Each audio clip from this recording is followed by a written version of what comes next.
مسئلہ پوچھا جاتا ہے کہ عورتیں جمعہ پڑھ سکتی ہیں یا نہیں، یا عورتیں جمعہ پڑھنے کے لیے مسجد جا سکتی ہیں یا نہیں۔ پھر سوال پوچھا جاتا ہے عید کی نماز پڑھنے کے لیے عورتیں مسجد میں جا سکتی ہیں یا نہیں۔ تو یہاں پہ ایک سوال کا جواب ذہن میں رکھیں۔ پہلی بات تو یہ ہے کہ جمعہ عورتوں پر ہے ہی نہیں، عید بالکل عورتوں پہ نہیں، کلی طور پہ۔ جواب نمبر 3، حضرت سیدنا فاروق اعظم رضی اللہ تعالی عنہ نے جس وقت عورتوں کا داخلہ مسجد میں منع کیا، فرضوں کی نماز میں، جمعے میں نہیں، فرضوں کی نماز میں، کیونکہ ایک وقت تھا کہ مسجدیں جس وقت کھلتی تھی تو عورتیں بھی مسجدوں میں آ کے مردوں کے پیچھے اپنی صف بندی کر کے تو باجماعت نماز پڑھتی تھیں۔ تو جب سیدنا فاروق اعظم پاک رضی اللہ تعالی عنہ نے عام اعلان کروا دیا تو عورتیں آئیں امی عائشہ کے پاس اور عرض کیا کہ ماں جی،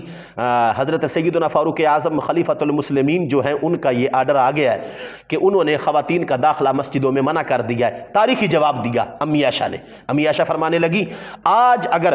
ہمارے پیارے آقا حضرت محمد مصطفیٰ صلی اللہ علیہ وآلہ وسلم بذات خود موجود ہوتے تو جو صورتحال اب لوگوں کی بنتی جا رہی ہے، اس صورتحال کو دیکھ کے آقا کریم بھی وہی فیصلہ کرتے جو عمر فاروق نے کیا۔ اور اگر اس وقت فتنے اور فساد کا اتنا ڈر تھا، حالانکہ وہ قرون اولا کے لوگ تھے اور اول درجے کے لوگ تھے جنہوں نے ڈائریکٹ حضرت محمد مصطفیٰ کو دیکھا تھا، تو آج کی کنڈیشن میں کیسے اجازت دی جا سکتی اور کیسے یہ سپیکر پہ بیٹھ کے مسئلہ کیا جا سکتا ہے کہ مسجدوں میں آ کے عورتیں اعتکاف بیٹھیں یا جمعہ پڑھیں؟ ہاں، وہ ایک علیحدہ کنڈیشن ہے کہ بالکل پردے کی حالت میں ان کا راستہ ہو اور بالکل پردے کی حالت میں علیحدہ دروازہ ہو اور بالکل، لیکن ایسا ممکن نہیں، ایسا ممکن ہے نہیں۔ اگر ہو تو چلو ٹھیک ہے، پھر اس کی کوئی سبیل نکالیں گے، لیکن آج کے دور میں ایسا نظر ہوتا تو نہیں آ رہا۔ یعنی کہ 100 مسئلے ہیں کہ جہاں پہ آ کے کوئی بندہ بھی اپنی بہن کو اور کوئی بندہ بھی اپنی بیٹی کو اور کوئی بندہ بھی اپنی والدہ کے لیے ایسی نظر کو برداشت نہیں کرے گا۔ اچھا، یہاں پہ ایک اور سوال ہے، ایک اور بات ہے، وہ یہ ہے کہ عورتوں کو بن سور کے بازار میں نکلنے کی جو اجازت ہے وہ شریعت نے کسی طریقے میں بھی نہیں دی۔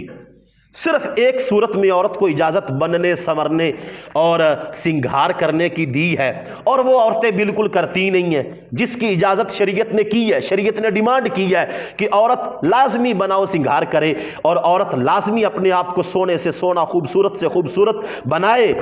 اور گھر کے اندر وہ ہے صرف ایک درجہ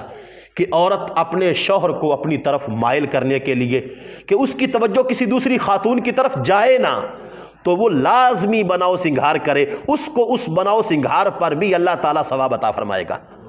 اور اگر شوہر کے لیے 3 4 5 دن وہی پسینے کی بدبو لے کے بیٹھی ہو اور بازار میں نکلے تو پھر تیاری شروع ہو جائے تو یہ لمحہ فکری ہے۔ تو اسی لیے آقا کریم صلی اللہ علیہ وآلہ وسلم کی ہر بات میں حکمت ہے۔ جب یہ حضور پاک نے فرمایا کہ عورت نے بننا سنورنا ہے، سنگھار کرنا ہے ہر حال میں عورت نے، اور گھر کی 4 دیواری میں کرنا ہے اور شوہر کے لیے کرنا ہے، تو وہ تو نہ ہوا۔ تو جب وہ نہ ہوا تو پھر معاملے خراب ہوئے۔